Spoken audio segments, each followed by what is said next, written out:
Good night. Good night. Mr. Garcia, we have another presentation coming up from the Shift Capital, I believe it is.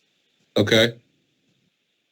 We should see if Mr. Hoffman is on the line and if the person that's presenting for Shift Capital is on. Council President, if I may, Mr. Hoffman just called me. He's trying to get on. He's having some difficulty. He's going to try dialing in and using the code, but he should be here any second now. Okay. Is the Shift Capital? Yes, ma'am. We're here. We're here if you'd like us to get started, or we can wait. You tell us what's best. Yeah, we have to give Mr. Hoffman a minute to get online because he's our redevelopment attorney, and in order for you to do your presentation, he has to be present. Sounds good. I just want to make sure while we're waiting for him are you all able to see my screen and the presentation right now, or no? We are. Yes, we are. Yes. Okay.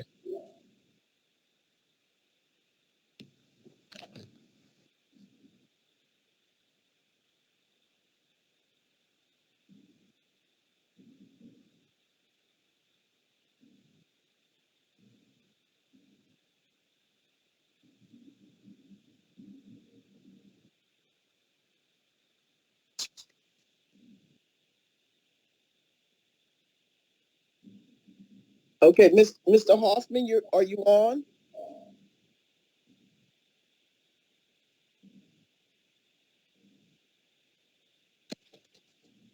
I don't see Mr. Hoffman. He keeps saying I have him on the phone with me, Council President. He's saying it's just saying connecting and it's just spooling. He's not able to get in. He's tried a couple of times, and he's still trying now.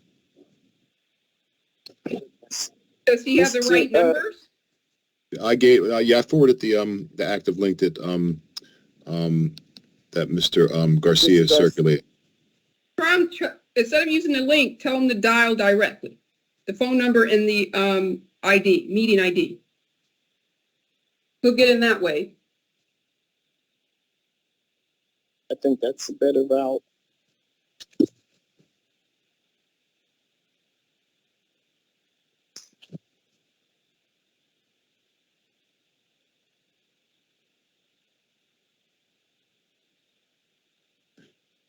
Council President or whoever knows, how do you unmute yourself when you call when you dial in? Is it pound? What is it? *6 asterisk. John, try *6. Maybe unmute yourself. What's his number? I can try and unmute him myself. Ending in 6817. Thank you. He's here. Hold on. I see him. He's here. He's at the. He's just muted. For some reason, I can't seem to. I can hear you. Press. I can't seem to unmute him. *6. A little help here. *6. *6 is what I'm being told is to mute. Or unmute, rather. Excuse me. All right, he's unmuted. Just say hi, John, so they know you're there. Can you hear him? No. No.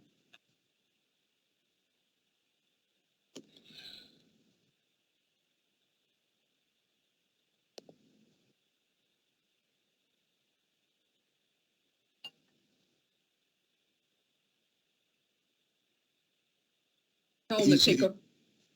He's trying to unmute Mr. Garcia. I don't know if you have the capability of unmuting him. It's my mute and unmute is grayed out. Sam, can you help me out here? It's a number ending in 6817.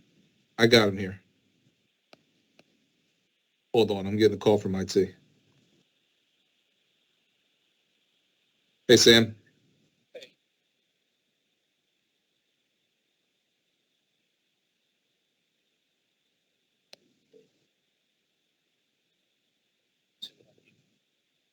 Somebody we can disable their mic, but we cannot Anything? unmute them. All right, I'm not sure if anybody heard that, but we cannot. IT cannot unmute him. He has to unmute himself. We have the power Speak, to mute. We don't have Huh? the power to unmute. You have the power to mute, but not to unmute. That's correct? Yes, that is correct. Thank you, Kamal. Thanks, Sam. No problem. Mr. Kaloji, let me ask you, in the case that Mr. Hoffman cannot get on, what is it? What is the council's choices here?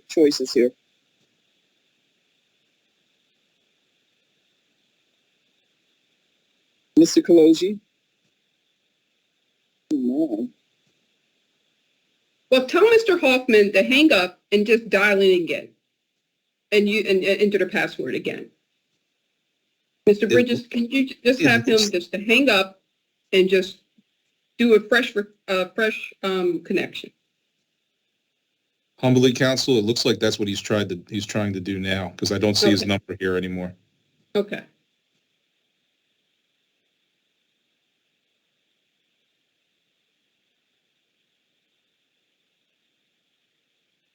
So is Mr. Kaloji on the line?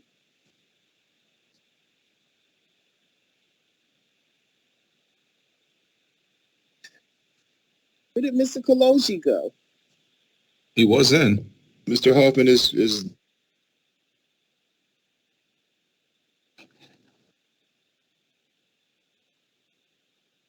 He's here. Yeah, Mr.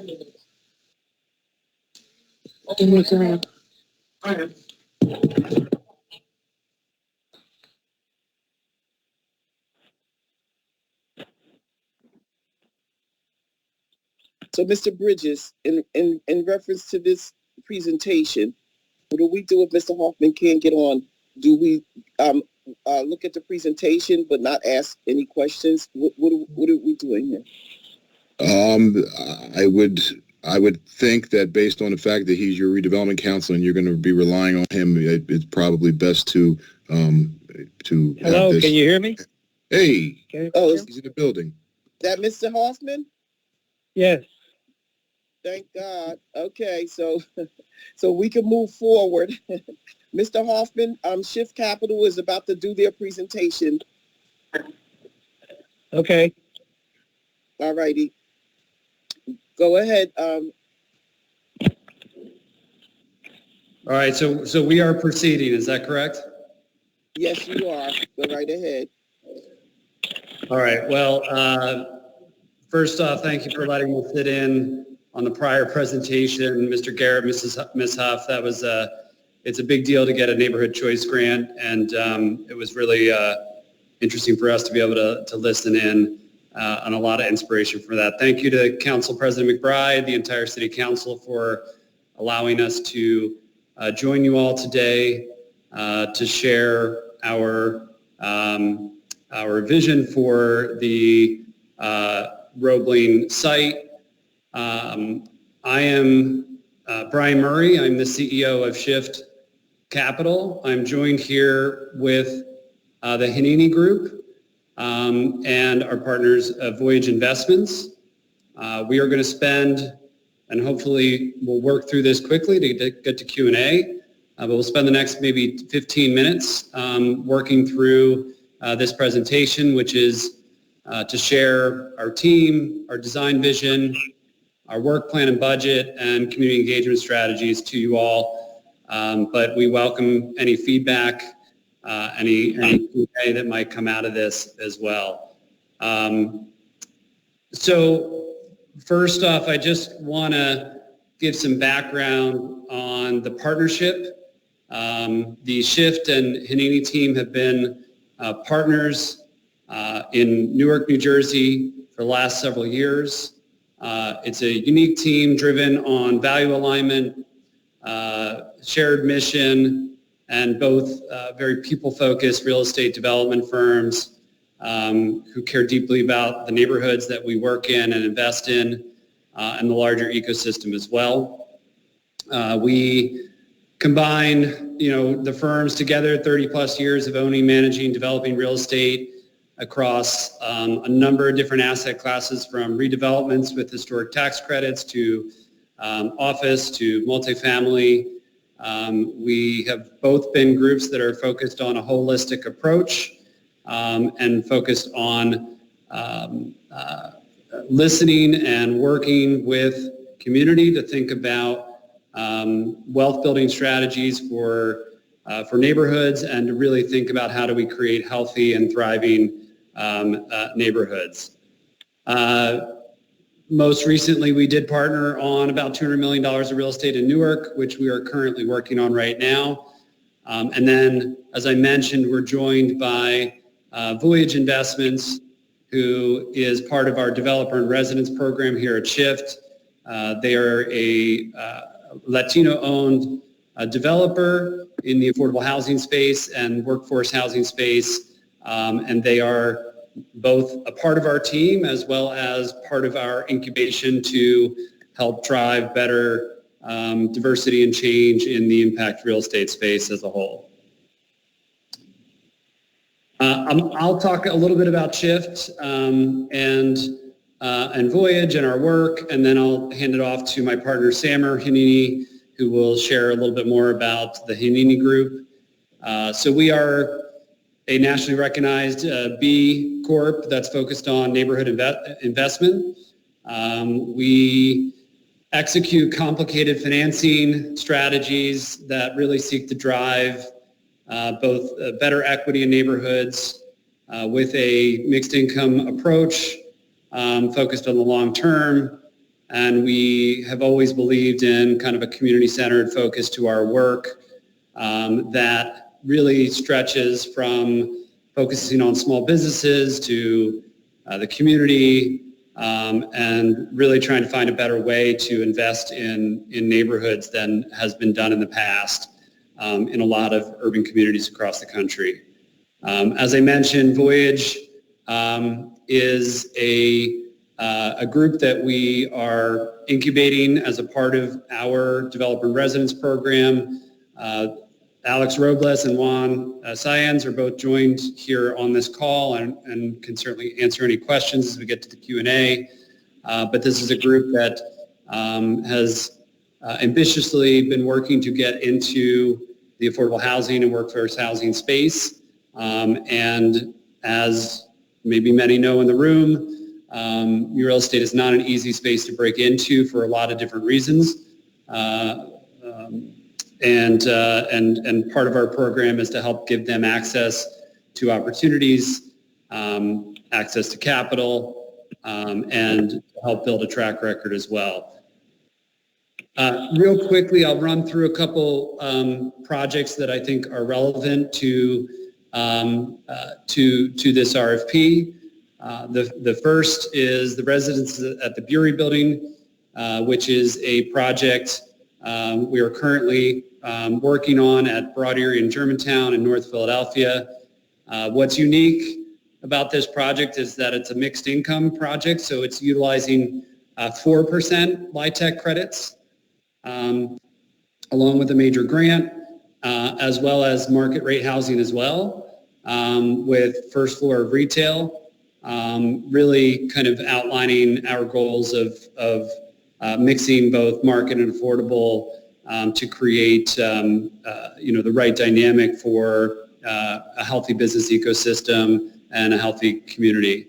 The next project is our J Centrell project. This was a historic renovation of a textile mill in the Kensington neighborhood of Philadelphia, which included 116 units between 80% and 100% of AMI, with a number of units at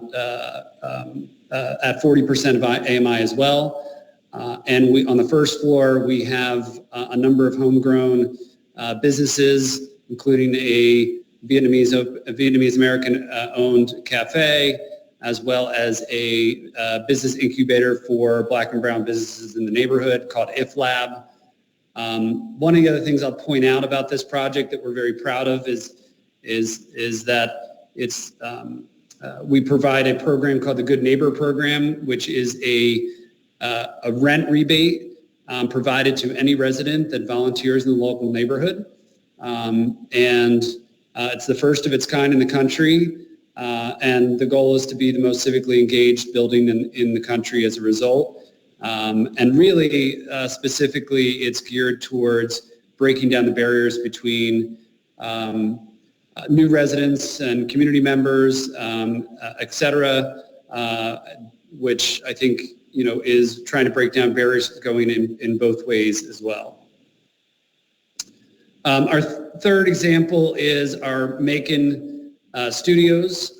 These are 2 buildings, about 240,000 square feet of space that are dedicated to entrepreneurs of all types. Specifically, this is a majority driven by maker spaces. So in addition to traditional artists, this also includes about a half a dozen food entrepreneurs, a Latino-owned distillery, a kitchen incubator space for new entrepreneurs, as well as home to some nonprofits and the only Black-owned bioscience genetic testing company in the city. And we're very proud. These 2 projects have driven close to 700 jobs in a neighborhood that had a jobless rate probably 2 to 3 times the city's rate. And I think that this is definitely relevant to our presentation now. I'm gonna hand it off to my partner Samer, and I'm gonna let him share their experience and background as well. Hi, can you hear me? Yes. Okay. Yes, we can. Excellent. First, I want to echo Brian and say thank you for this opportunity. We're really looking forward to this project. It's an exciting one for us. Us as a company, we're a family-owned company established in Newark, New Jersey. We've been around for about 15 years now. As a firm, we have in-house development, design, construction, and property management. We have roughly 60 employees that are split between the companies. We're very focused on urban core buildings, a lot of them historics, and you'll see with some of our presentations. We take a lot of pride in maintaining the history of neighborhoods. We're not fans of knocking anything down. We think a lot of these historical buildings are not reproducible, and they do bring a lot of character and value to the neighborhood. So we try as best we can to maintain the historical fabrics of the buildings and kind of celebrate the history of the city. If you go to the next slide. This first project that we're showing here, this is a project that we are doing with Shift Capital. It consists of 3 buildings in downtown Newark. This building on the left in particular, this was the original Kmart, the Kresge family, which was the owners of the Kmart's, the K and Kmart. This is a building that's over 100 years old. We're doing full restoration to the building and bringing hopefully some activity to the downtown area. The first floor of this building is half vacant.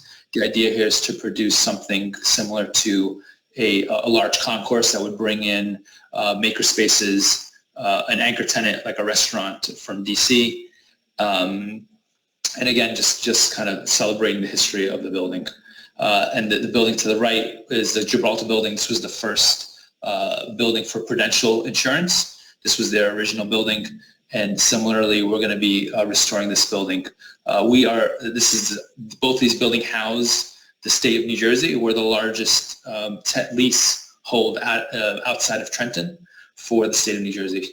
So we take a lot of pride in being able to house the state and giving them more updated spaces. Next slide. This next building, can you go to the next slide? Okay. This next building is a high-rise that we're building in downtown Newark. Similarly, we're maintaining the historical facade of this building, and this is a new building that's going to be from ground up, about 200 residential units right in the downtown core. We're going to be maintaining the facade and trying to preserve as much of the historical character of the facade. Obviously, it's a new building, but we are going to try to maintain that facade again, just to keep the fabric there. Next slide. This building is the tallest building in Passaic. This sat vacant for about 30 years. This is the People's Bank building. Similarly, we did full historical restoration on this building. Many of the projects that we have done in the past, and we've done numerous ones, we've received multiple awards for historical restorations. And we do have, and I didn't mention, a lot of the projects that we do work on do take historical tax credits, new market tax credits, any sort of incentives that help projects like this in areas that are that where the numbers are difficult to work. So we'll bring in historical tax credits to help the numbers work on these projects. And similarly to this project and the previous ones, we will be using historical tax credits. I forgot to also mention, and we don't have a slide here, but we did also the Haynes building in downtown Newark, which houses Whole Foods. So that was done about 5 or 6 years ago. That was a game changer for downtown Newark. It was able to bring hundreds of jobs and create an anchor supermarket in an area where there weren't any supermarkets. That's kind of an overview of the company. I kind of want to go into the general design vision of the site. The Roebling site is, if you go to the next slide, is a very exciting project for us. It mixes a lot of what both our firm and Shift Capital have been working on for the past 15 years. This is a very urban site. It has a lot of historical characteristics, and it's a large site. It's about 7.5 acres. It houses a lot of these historical buildings that played a huge role in the city's history, and we're excited to be working with that. So as you know, there's a number of sites a number of buildings on the site. We feel many of them we will be able to restore. There is 1 or 2 that we might actually have to replace, but for the most part, we think we could use the existing fabric of the building and bring in market rate residential, retail, and office into the space. If you go on to the next slide, you can see on our presentation here that the idea is to create this grand green area in the middle of the site. We want to make this a congregation site, something that would be a destination for people to come, for Friday night. Maybe there's an outdoor music festival or a market on Saturdays or Sundays. A lot of this, the project here has mixed residential and retail spaces. So you could see in the blue, there's a lot of residential. In the center buildings like Building 54 and 58, on the first floor, we're going to be introducing a lot of mixed-use retail. So you'll have some maker spaces in there, some studios, maybe some light industrial stuff. The idea is to create a space where smaller companies or startup companies could come and establish their companies there and be able to sell maybe at an open market or something like that. Obviously, this is still early on in the design phase, but we feel very strongly about creating a destination green space where people could come and congregate, buy from the local markets, and possibly live in the area, and maybe have some office spaces. We will be using historical tax credits here, possibly new market tax credits. On some of the housing, we will be using low-income housing tax credits. And I forgot to mention on the projects that we've worked on similarly to Shift, we have been using low-income housing tax credits, and we feel strongly about making sure they are very affordable. Like in the project that we showed on the Metropolitan building, we're doing roughly 30% of affordable at a 50% AMI. That's something we're very proud of because maybe sometimes developers use a higher AMI, but we're using a 50% AMI, giving the opportunity for truly affordable units in places like this. I'm going to hand it over to Brian now, where he can talk about Ahmed, about the overall site and some of the design concepts. Yeah, hello, can you hear me? Yes. Yes, we can. Okay, great. Can you go back to the earlier slide, please? So I just want to talk you through the site plan quickly, and I want to echo what Samar mentioned earlier. Our main goal is really to activate this space. We want to create a self-sustained community while also being open to outside users. And we do that by having a mix of occupancies, a mix of users in the space. Thank you for zooming in. So you'll see in the blue, we have our residential buildings. We've got a long bar on the lower left-hand side, a multi-unit residential building, along with a vertical bar on the upper right-hand side. And then we have smaller scale residential units, those three small scale boxes you'll see. It's a mix of different types of residential scales. Different types of communities within those scales. And we also have the daily users, which is building 54. We have a mix of retail use and office there. So we have daily commuters in and out, visitors shopping, people working in their space, coming home. And we also have seasonal users. That's mainly building 58. That'll be our amenity space that Samar was talking about. This is a big open, visibly active space that's for seasonal users, for maker spaces, for any type of community engagement.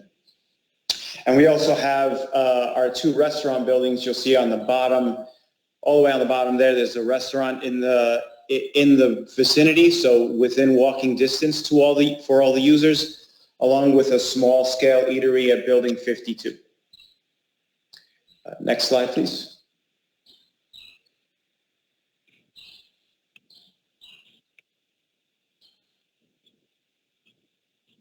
So here's our rendering. We're looking directly at our amenity building. So on the left-hand side is our mixed use, retail and office, the two floors there. Farthest right is the newer building. It's a ground up building taking place of the old dilapidated building, which has been deemed really unsafe to keep. We have language there that's still within the same fabric of the brick, while introducing different elements to break up the long and industrial facades.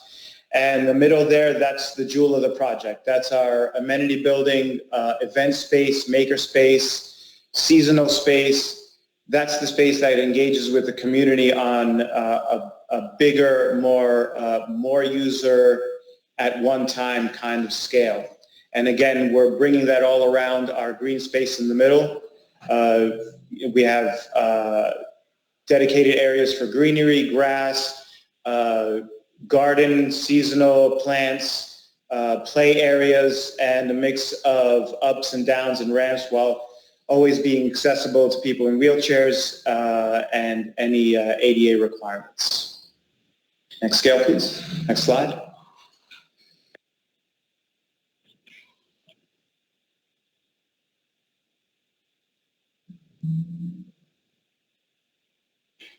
So here's a closer look at our amenity building.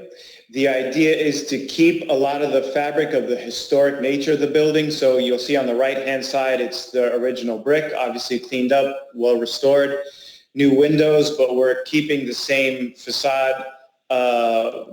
You'll see the history of that building there.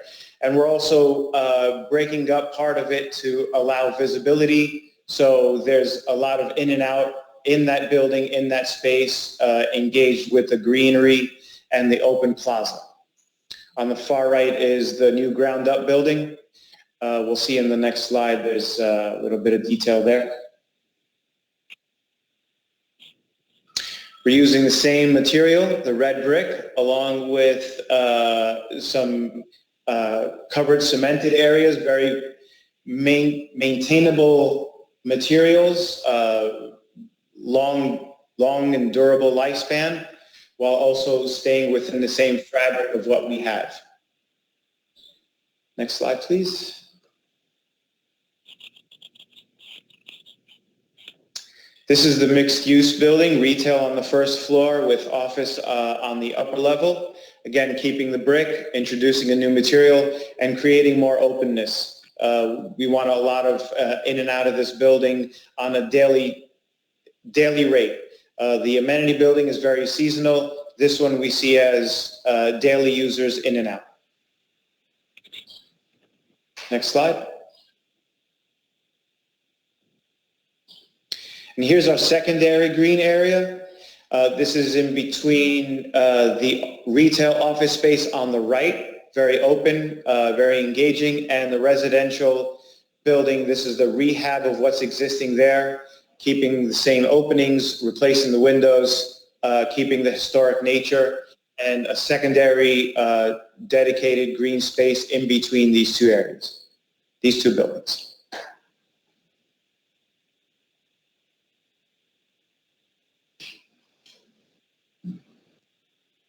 That's it for the design inspiration and design direction.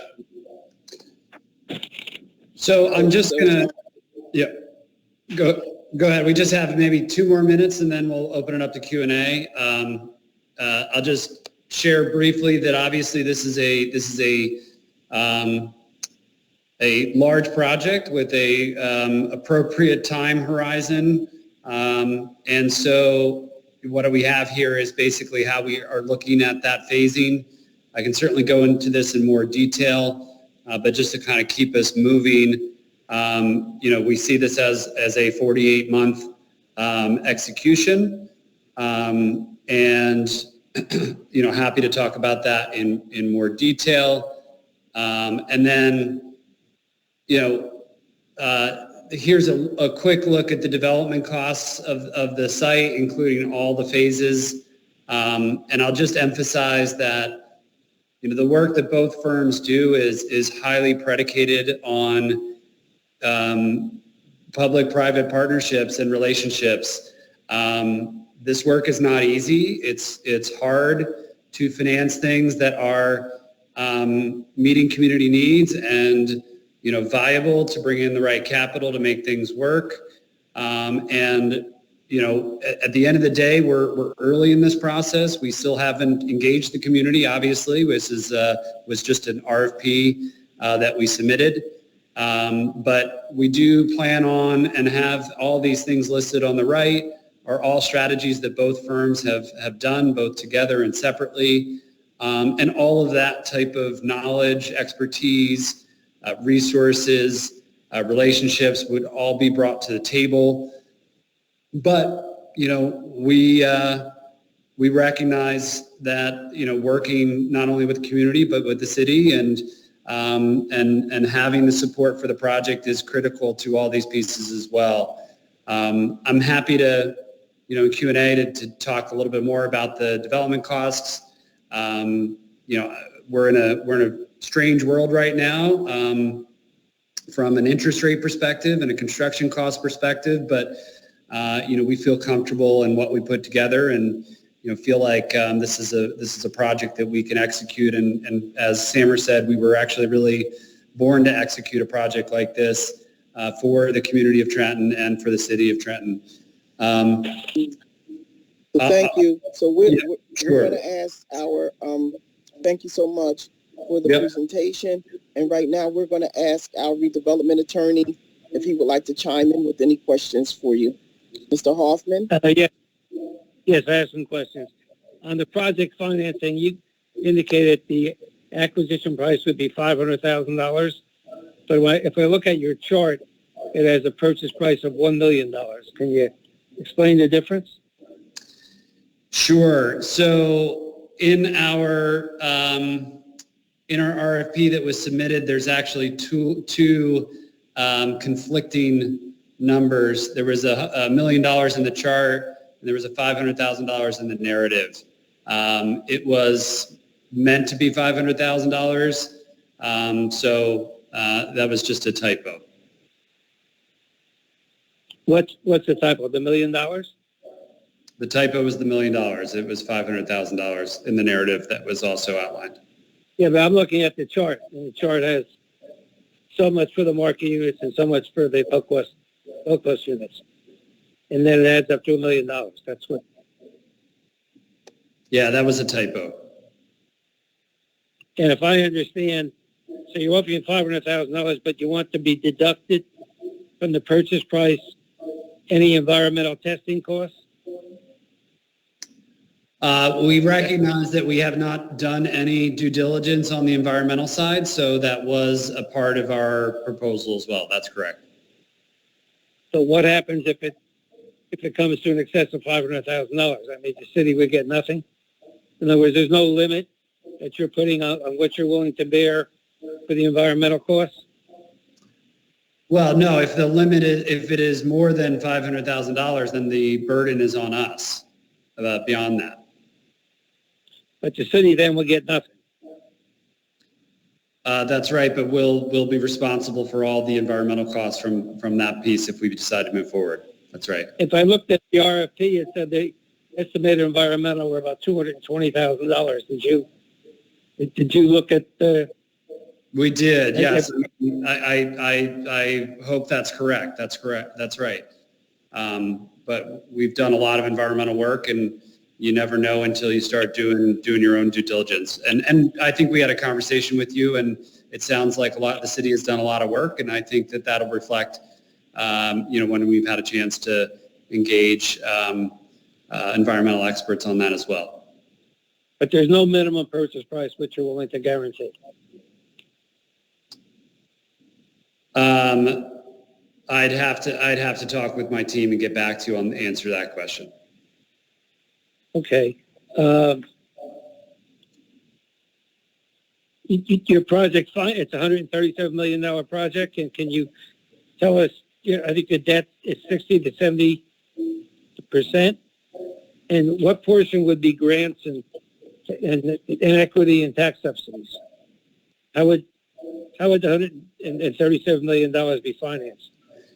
Yeah, ultimately, and I don't know, Alex, if you have some of those numbers at your fingertips in terms of what we underwrote, which we could share, but it will depend on the final programming. As we stated, we have had no input from the community so far. We obviously put together a plan as best we could for the RFP and our experience, and happy to articulate what is comprised of that $137 million. Some of that will include LIHTC equity. There will be some new market equity in here as well. Alex, if you have that at your fingertips, I'm not sure if you, or Juan, if you can chime in here.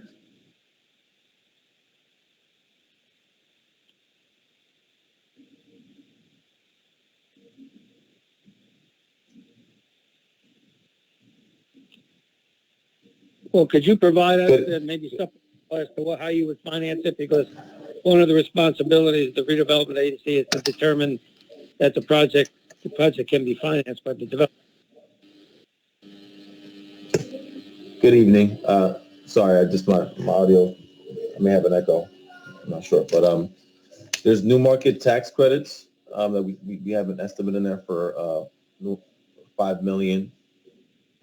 We also have LIHTC equity in there for across multiple buildings, nearly $50 million, but we can send a clearer breakdown.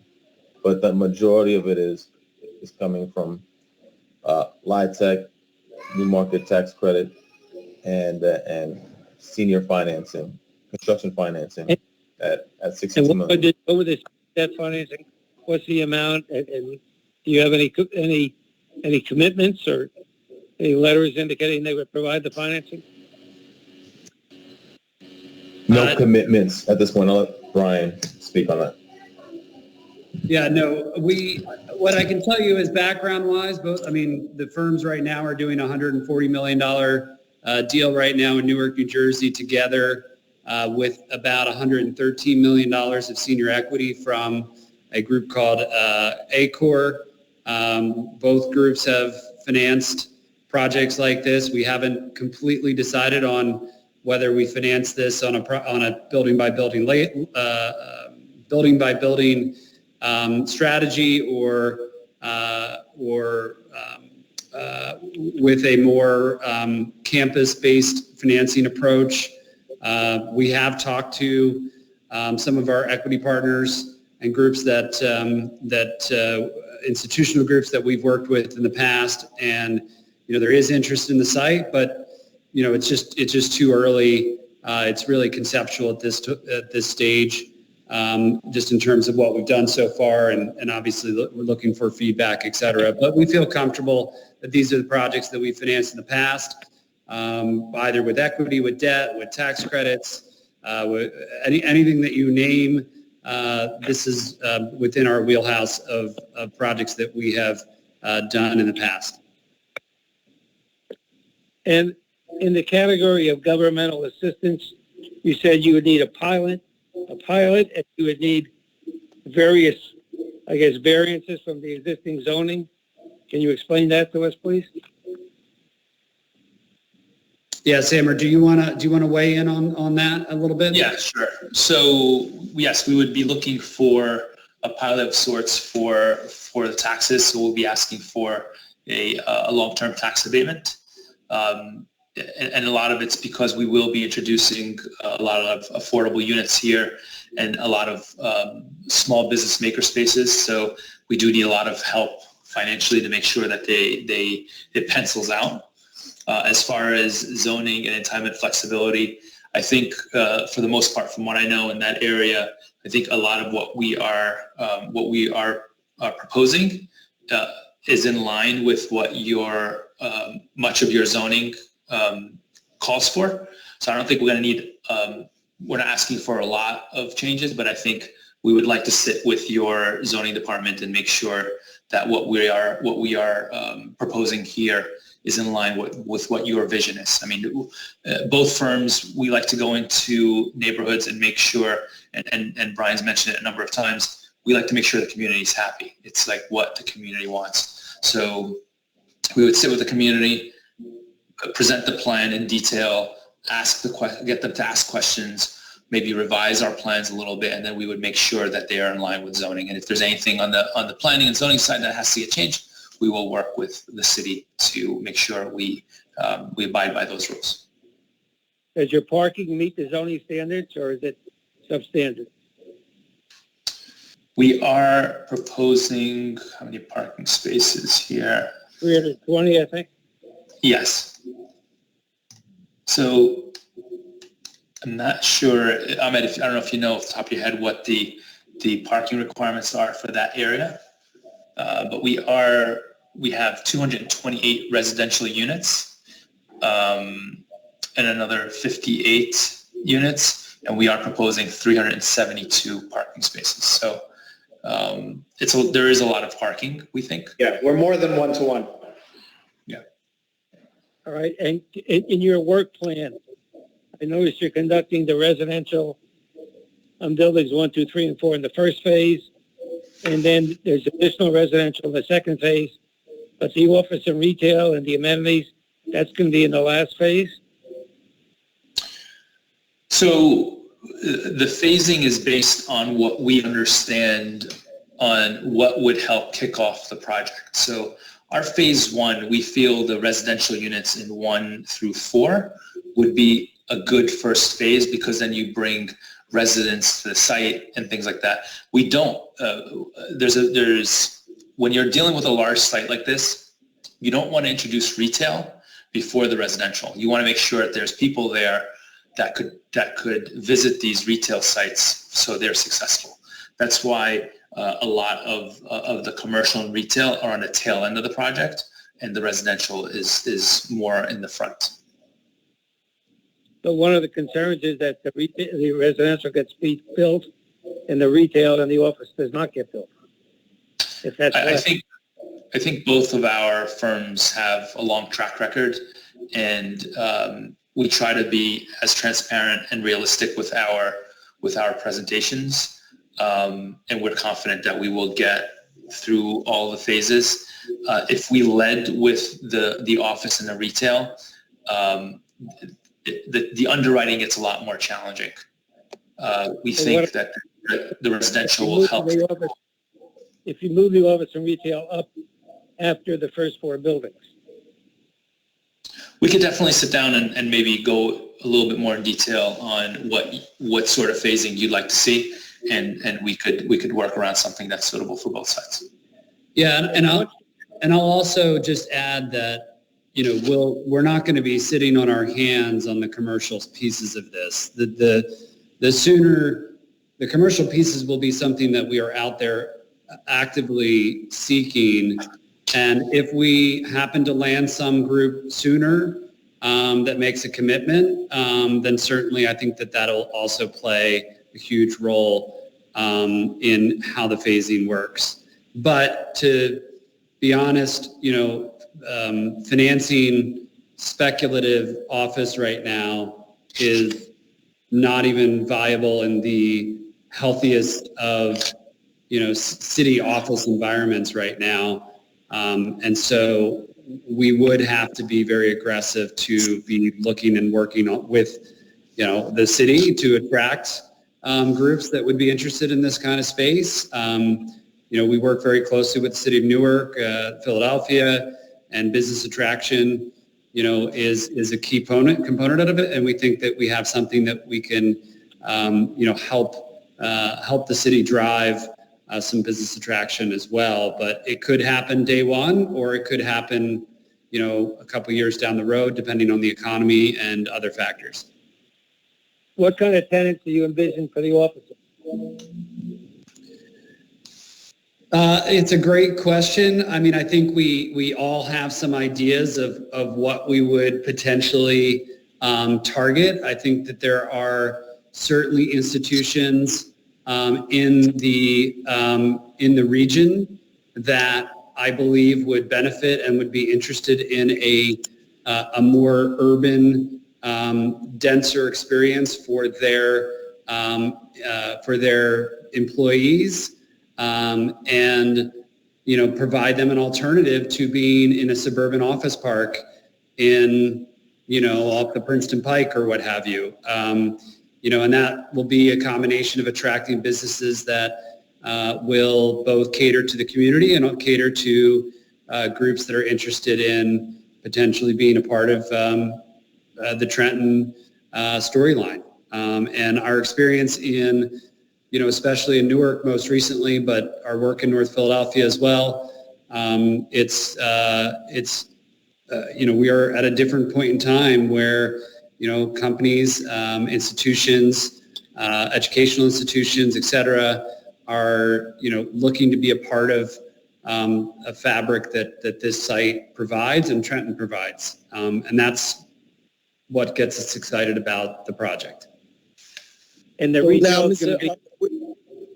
Mr. Hoffman, we're going to wrap it up with the questions because we have some council members that would like to ask. And so if you could just get back with us, Mr. Hoffman, so we can have a conversation about this in the upcoming week, I'd appreciate it. Okay, sure. I'll be finished. I'm finished. So is there any council member that will?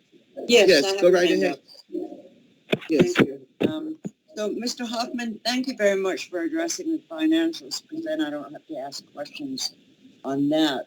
But what I'm concerned about is my understanding that the $500,000, you want to make that in payments. And I wonder if you could explain that, why you can pay up front.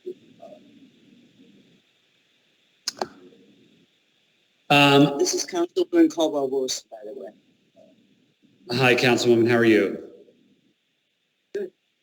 I don't know if anybody on my team can comment directly on what was placed, what we put in the RFP.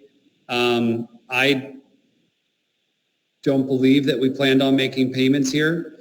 I believe we planned on closing when we closed on the project.